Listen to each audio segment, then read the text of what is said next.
Good afternoon friends. કેવી ગરમી પડી રહી છે અહીંયા બરોડામાં, તો બહુ સખત ગરમી પડી રહી છે. હવે લાસ્ટ વિડીયો કદાચ તમે મૂવિંગ એવરેજીસનો જોયો હશે, એટલે ઘણા બધા બેઝિક ઇન્ડિકેટર્સ ને બેઝિક ટૂલ્સ મેં તમને ટ્રેડિંગ ટેકનિકમાં શીખવાડ્યા, અને આ ટ્રેડિંગ ટેકનિકનો એક નેક્સ્ટ એપિસોડ આજે હું અપલોડ કરી રહ્યો છું. તો કેન્ડલ્સ આપણે સમજ્યા, કેન્ડલ સ્ટિક સમજ્યા, ફિનોબેકી સમજ્યા, મૂવિંગ એવરેજીસ સમજ્યા, પછી ટ્રેન્ડ લાઇન સમજ્યા. એટલે આ બધા ટોપિક્સ આપણે કવર કર્યા. પણ જે ઇન્ડિકેટર્સ છે, તો કેટલી ટાઈપના ઇન્ડિકેટર્સ છે અને કયા ઇન્ડિકેટરનું શું કામ છે, અને ચાર્ટમાં ટ્રેડ કરતાં પહેલાં કયા ઇન્ડિકેટરનું ઇમ્પોર્ટન્સ આપણે આપી શકીએ, અને શું ઇન્ડિકેટર્સ બધા જ સારા છે કે કોઈ એમાં મોસ્ટ પોપ્યુલર ઇન્ડિકેટર પણ છે. તો એ બાબત પર આજે આ વિડીયો હું મૂકી રહ્યો છું. તો તમે ચોક્કસ જુઓ, અને કોઈ પણ ક્વેરી હોય તો વી કેન ઓલવેઝ ડિસ્કસ. પણ આજનો video specifically variety of indicators, અને હું તમને ચાર્ટ બતાવું કે ઇન્ડિકેટર્સ એડ કર્યા પછી ચાર્ટ કેવા લાગે છે. તો let's go on to the screen અને આપણે ચેક કરીએ કે ઇન્ડિકેટર કેવી રીતે એડ થાય અને ચાર્ટ કેવા લાગે છે. તો ફ્રેન્ડ્સ, આ આપણી પોપ્યુલર વેબસાઇટ છે investing.com, જે ફ્રી છે. બધી જ ઇન્ફોર્મેશન આપણને આપે છે, અને મોસ્ટ ઓફ ધ ટાઈમ અત્યારે ઘણા બધા ફ્રી એપ્લિકેશન્સ અવેલેબલ છે, તો આપણે ફ્રીનો જ યુઝ કરીને ઘણું બધું શીખી શકીએ છીએ. બીએસસી ઇન્ડિયા મેં તમને કહી રીતે એનએસસી ઇન્ડિયા છે, પછી investing.com છે, પછી હજુ આપણે એક વેબસાઇટ જોઈશું charting.com. હવે આ બધી વેબસાઇટ્સનો તમને યુઝ કરશો ને તો એક તો ચાર્જ નહીં લાગે, અને જે બેનિફિટ આપણને પેડ સાઇટ્સ પરથી જોઈતા હોય એ બધા જ બેનિફિટ અહીંયાથી મળી રહ્યા છે, રાઈટ. તો પણ આજે સ્ટોકનું નામ હું ચેન્જ કરીશ, કારણ કે એસબીઆઈ આપણે જોઈને કંટાળી ગયા હશું કદાચ, કારણ કે રોજ દર વિડીયોમાં હું એસબીઆઈ સિલેક્ટ કરું છું, કારણ કે ડિફોલ્ટ એ જ આવે છે. તો let's check something else.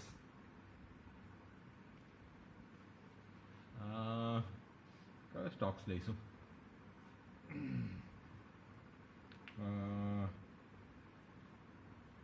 Let's check Divi's lab.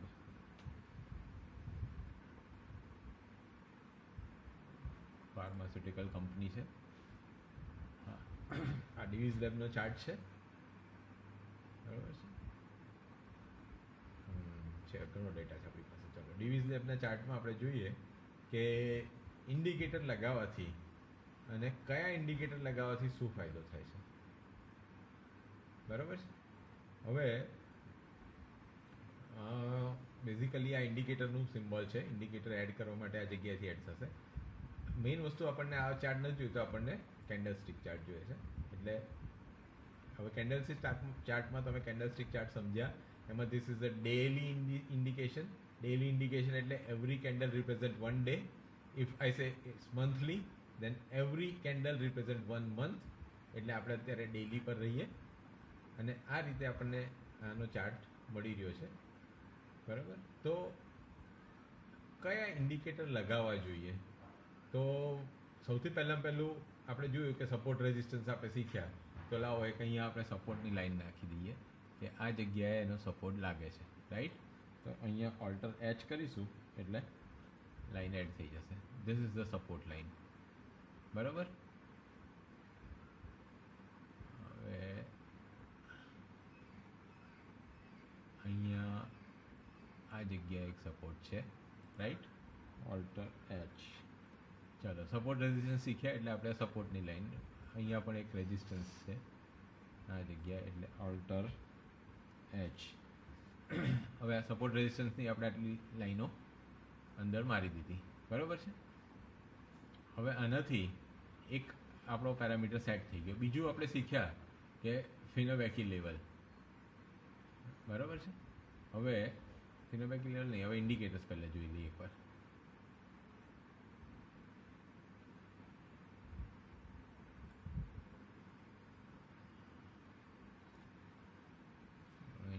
ઇન્ડિકેટર્સમાં ચલો પહેલાં આપણે શીખ્યા વોલ્યુમ તો નીચે આવી જ ગયું છે અને ઇન્ડિકેટર્સમાં મૂવિંગ એવરેજ શીખ્યા આપણે મૂવિંગ એવરેજ બરાબર. પણ મૂવિંગ એવરેજમાં આપણે એવી જોયું કે એને મોડિફાઈ કરી શકાય છે અને આપણે રાખવું છે 20 જે આપણું મોસ્ટ ફેમસ છે. ઓકે તો આ 20 મૂવિંગ એવરેજ આવી ગયું. હવે મૂવિંગ એવરેજીસમાં થોડી થિકનેસ બી વધારી દઈએ સ્ટાઇલ કરીને તો દેખાય બધાને. ઓકે એટલે આ મૂવિંગ એવરેજમાં એની થિકનેસ વધી ગઈ બરાબર છે. એટલે આ એક તો સપોર્ટ રેઝિસ્ટન્સ નાખ્યા, આ મૂવિંગ એવરેજીસ નાખ્યા. હવે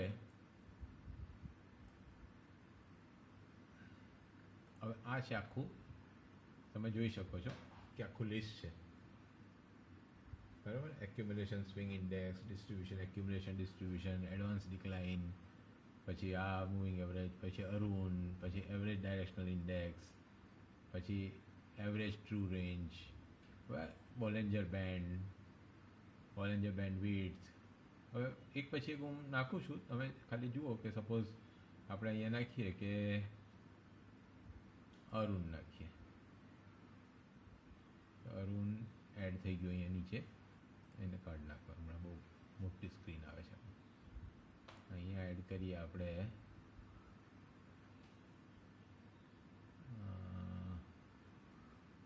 બોલેન્જર બેન્ડ એડ કરીએ. ચલો બોલેન્જર બેન્ડ આવી ગયું બરાબર. હવે આપણે એમાં એડ કરીએ સર્ચિંગ. આટલા બધા ઇન્ડિકેટર્સ છે, હવે તમે કયા વાપરો આમાંથી? ચોપીનેસ ઇન્ડેક્સ ને પોલેરિટી કોફિશિયન્ટ ને ડાયરેક્શનલ મૂવમેન્ટ ને ડોન્ચાઈ ચેનલ એડ કરી દઈએ. ચલો હવે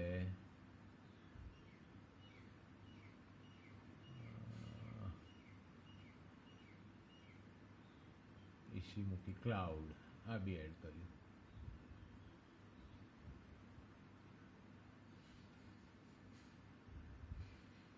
પછી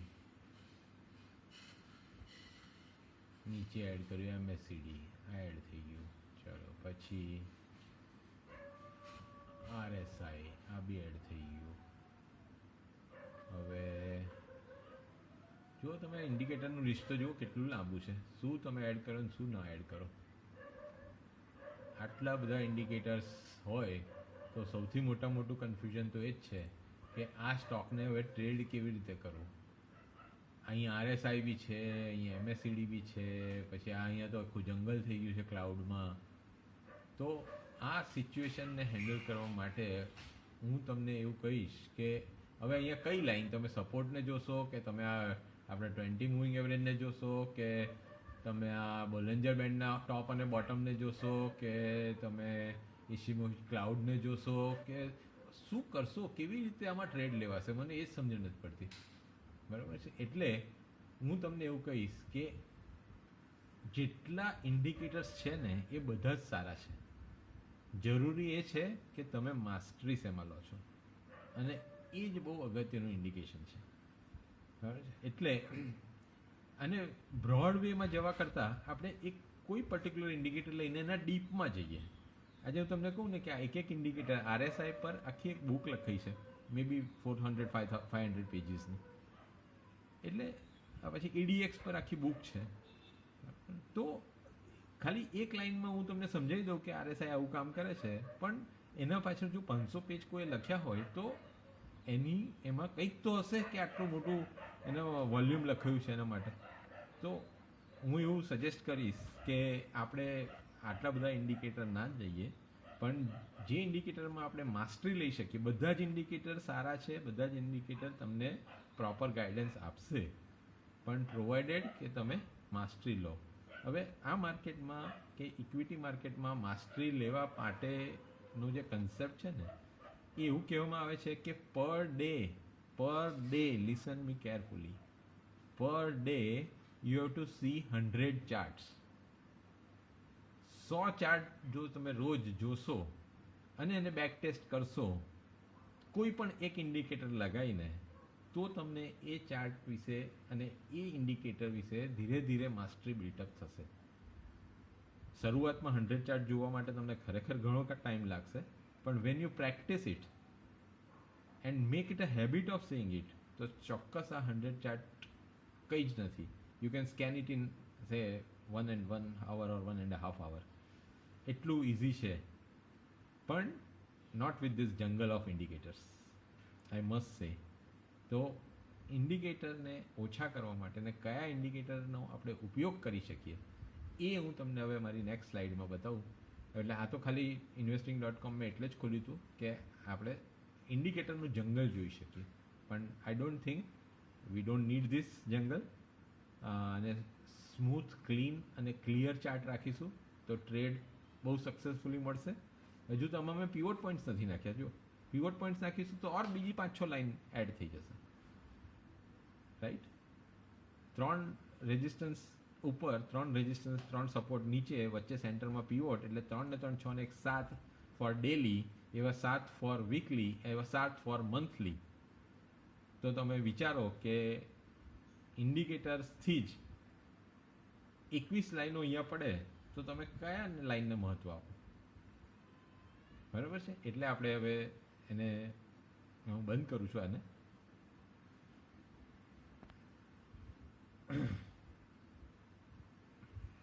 અહીંયા આપણે છે ટાઈપ્સ ઓફ ઇન્ડિકેટરની મેં એક સ્લાઇડ બનાવી છે. એમાં જુઓ મોમેન્ટમ ઇન્ડિકેટર, વોલેટિલિટી ઇન્ડિકેટર અને વોલ્યુમ ઇન્ડિકેટર્સ. 3 ટાઈપના મુખ્ય ઇન્ડિકેટર્સ છે કે જેનો આપણે યુઝ કરીશું.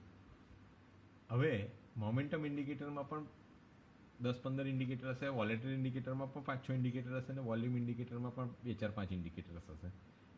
એમાંથી પણ આપણે સ્ક્રુટિની કરીને એક જ ઇન્ડિકેટર પર સેક્શનમાંથી સિલેક્ટ કરીશું. મને જે ફાવે છે એ તો હું તમને શીખવાડીશ જ, પણ તમે પણ તમને જે ફાવતો હોય ઇન્ડિકેટરમાં માસ્ટરી લો. ઇન્ડિકેટર ખરાબ નથી, પણ ઇન્ડિકેટરમાં માસ્ટરી લેવાની જે આવડત છે અને એના પાછળની જે મહેનત છે એ જ ઇમ્પોર્ટન્ટ છે. એટલે આઈ સજેસ્ટ કે તમે ઇન્ડિકેટર પર થોડો કોન્ફિડન્સ બિલ્ટઅપ કરવા માટે આ 3 ઇન્ડિકેટર આપણે વેરાયટી છે જેમાં આપણે જોઈએ કે એક મોમેન્ટમ ઇન્ડિકેટર જોઈએ, એક વોલેટિલિટી ઇન્ડિકેટર જોઈએ અને એક વોલ્યુમ ઇન્ડિકેટર જોઈએ. That's it. એનાથી વિશેષ કશું નહીં જોઈએ. હવે ટાઈપ્સ ઓફ મોમેન્ટમ ઇન્ડિકેટર, બરાબર છે. વન ઇઝ MACD, બહુ જ famous, most popular moving average convergence divergence indicator છે, જનરલી બધા વાપરે છે. સેકન્ડ ઇન્ડિકેટર છે relative strength index, that is RSI. ખરેખર એ ઇન્ડિકેટર મને ગમે છે અને હું એના પર પ્રેક્ટિસ પણ કરી રહ્યો છું અને વધારે ઇનડેપ્થ રિસર્ચ પણ ચાલે છે. એટલે રિલેટિવ સ્ટ્રેન્થ ઇન્ડિકેટર કે રિલેટિવ સ્ટ્રેન્થ ઇન્ડેક્સ જે છે ને એ ખરેખર રિયલ સ્ટ્રેન્થ ઓફ સ્ટોક છે. એટલે મને બહુ ગમે છે અને હું એના પર વર્ક કરી રહ્યો છું. Third is average directional index. Average directional index પણ એક મોમેન્ટમ ઇન્ડિકેટર છે અને એનો પણ હું વારંવાર કોઈ વાર યુઝ કરું છું, પણ મોસ્ટ પ્રોમ્પ્ટલી હું રિલેટિવ સ્ટ્રેન્થ ઇન્ડેક્સ યુઝ કરીશ અને એને આપણે એપિસોડમાં કવર કરીશું. બીજા છે વોલેટિલિટી ઇન્ડિકેટર. એમાં વોલેટિલિટી ઇન્ડેક્સ વીક્સ તો કદાચ બધાને ખબર જ હશે. VIX કરીને એક ઇન્ડિકેટર છે કે જે આપણી વોલેટિલિટી કોઈપણ સ્ટોકની બતાવે છે. સેકન્ડ છે average true range. Average true range બી એક ઇન્ડિકેટર છે કે જે વોલેટિલિટી મેઝર કરવા માટે કામ કરે છે અને એને લીધે તમે જો વોલેટાઇલ સ્ટોક હોય તો એમાં તમે કેવી રીતે ટ્રેડ લઈ શકો અને નોન વોલેટાઇલ સ્ટોક હોય તો એને એવોઇડ કરી શકો. એ બધા કન્સેપ્ટ આ વોલેટિલિટી ઇન્ડિકેટર્સ બતાવતા હોય છે. અને થર્ડ ઇઝ બોલિંજર બેન્ડ્સ. બોલિંજર બેન્ડ્સ બી એક વેલ નોન ઇન્ડિકેટર છે વોલેટિલિટી માટે અને એની પણ આપણે ડિટેલમાં ચર્ચા કરી શકીએ. હું આ 3માંથી પસંદ કરીશ તો બોલિંજર બેન્ડ, કારણ કે બોલિંજર બેન્ડમાં મેં થોડીક સ્ટડી કરેલી છે અને મારું નોલેજ છે બોલિંજર બેન્ડમાં હું તમારી સાથે શેર કરીશ, પણ any indicator you can choose. Volume indicator. Volume ઇન્ડિકેટરમાં હું પર્ટિક્યુલરલી સ્ટાન્ડર્ડ વોલ્યુમનું જે મેં એક વોલ્યુમનો વિડીયો બનાવ્યો છે, એ કદાચ તમે જોયો હશે, એ નીચે જે વોલ્યુમ બાર્સ આવે છે એ વોલ્યુમ બાર્સ જોઈને જ ટ્રેડ કરતા હોય છે. વોલ્યુમ ઇન્ડિકેટર્સ હું સ્પેસિફિકલી કોઈ યુઝ નથી કરતો, કાં તો હજુ મને એવો ટાઈમ નથી મળ્યો કે એના પર કંઈક રિસર્ચ કરી શકું. પણ બે ઇન્ડિકેટર છે, ઓન બેલેન્સ વોલ્યુમ અને એડી લાઇન, એટલે એક્યુમ્યુલેશન ડિસ્ટ્રીબ્યુશન લાઇન. આ 3 ઇન્ડિકેટરનો આપણે યુઝ કરી અને એક ટ્રેડિંગ સેટઅપ બનાવવો પડે. અત્યાર સુધી આપણે જે શીખ્યા ને એ બધી જ વસ્તુ જ્યારે આપણે આ બધા ઇન્ડિકેટર્સ હું સમજાવી દઈશ તમને, પછી આપણે એક ટ્રેડ સેટઅપ ઊભું કરીશું અને ટ્રેડિંગ સેટઅપથી આપણને ખબર પડશે કે whether it is a buy or a sell. Buy કરવું તો કયા લેવલથી કરવું, એનો સ્ટોપ લોસ શું હશે, એનું ટાર્ગેટ શું હશે, અને એવી રીતે તમે આખી સેટઅપને સમજી શકશો. તો આ એક બેઝિક સિસ્ટમ મેં તમને બતાવવાની કોશિશ કરી. નેક્સ્ટ વિડીયોમાં આની ડિટેલ ડિસ્ક્રિપ્શન સાથે ઇન્ડિકેટરની ચર્ચા કરીશું. અને ટિલ ટાઈમ તમે જૂના આ વિડીયો જોતા રહેજો. આટલા મેં 9-10 ઇન્ડિકેટર્સ તમને બતાવ્યા છે, એનું રિસર્ચ કરજો. તમે શું જાણી શકો છો એનો સર્વે મને કમેન્ટમાં લખજો, તો ખરેખર બહુ આનંદ આવશે. અને do watch this channel, subscribe it and share with your friends and relative. અત્યારના ટાઈમમાં બેસ્ટ ટાઈમ આપણે આપી શકીએ છીએ કે આને રેગ્યુલર વોચ કરીએ. Thank you.